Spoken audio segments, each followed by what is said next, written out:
Salam alik eziz vatandaşlar, eziz eldeşler, şuun hatira güni, çünkü Aşgabat yer titremesinde bir näçe vatandaşlarymyz wepat boldy.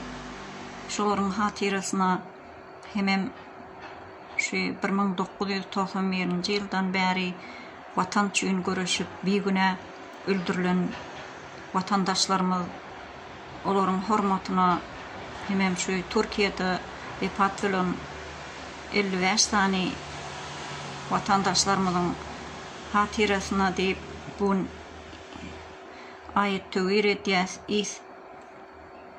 sadakalar edýäs, olaryň ruhlaryna Fatiha okap, ruhlaryna bagş edýäs. Eziz eldeşler, şu vatandaşlarymyzyň yatan yerleri ýakty bolsun, jaýlary cennetten bolsun, şu edýän aýet töwürlerimiz ruhlaryna barsyn diýip dilek edýäs.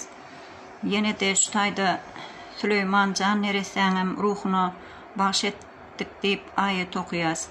Aýet töwür edip şolaryň ruhlaryna bagş edýäs.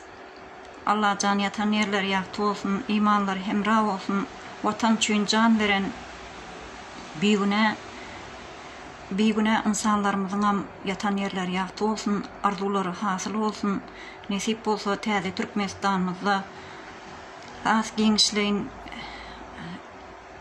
sadaka töwürleri edip olary giňden beller diýip umyt edýär. Allah can hepimiziň edýän doga dileklerimiz kabul bolsun.